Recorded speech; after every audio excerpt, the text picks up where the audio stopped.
This is part 4 of chapter 5 in the manipulated mind. Sartre's Huis Clos, or No Exit, had such shock value at the time because it depicted the conflict of three people for whom there was no one outside themselves to offer a resolution. The belief that one is not in control can act as a self-fulfilling prophecy.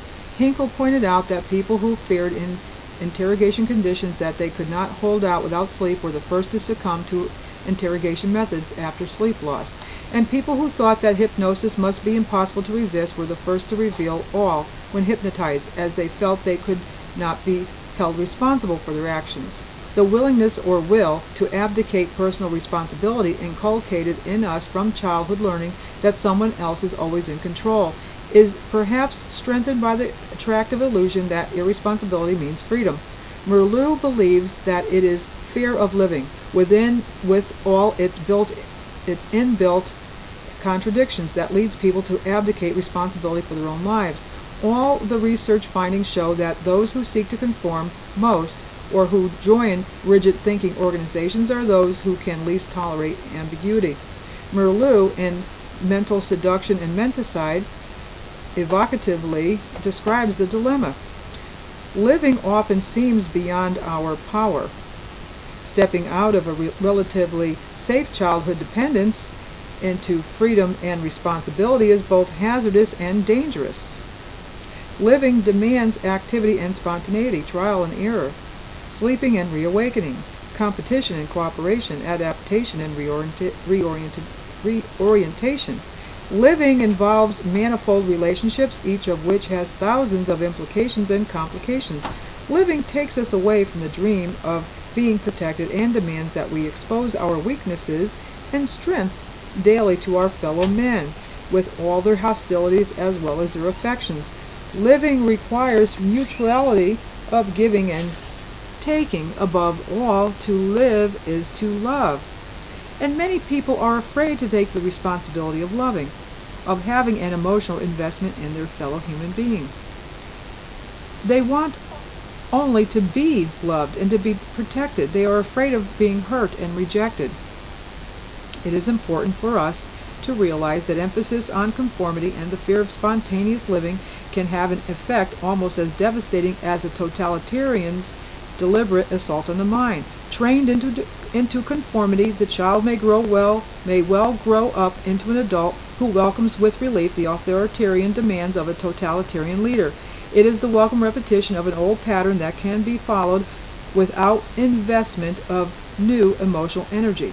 As Milgram observed after the obedience experience, we, for the most part, cannot handle total autonomy nor total submission. Many psychoanalysts have noted that for most people, and for neurotic people most of all, it is difficult to be individual, and confession is one solution.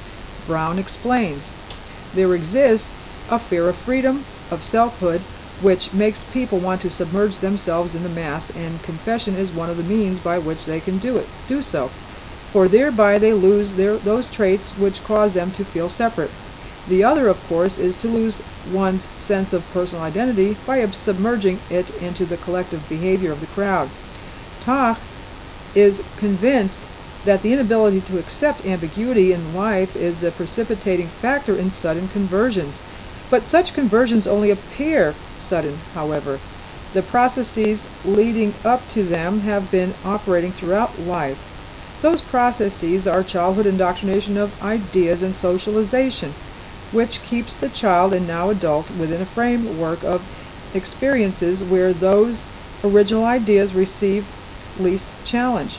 But eventually he may have to acknowledge that there are shades of gray between the black and the white of his convictions. Tach says, the typical product of socialization is a person who has become incapable of accepting with equanimity the uncertainties and complexities of life. Instead, he has learned to impose the beliefs of his parents on his encounters with the world. These beliefs provide structure where there frequently is none, offer certainty where there is ambiguity, and predict events which are indeterminable. One consequence of our acquired predilection for absolutes is that it creates discontinuity in the way our beliefs change. We are forced to live with unrecognized doubts and hidden inconsistencies. We strain to preserve constancy.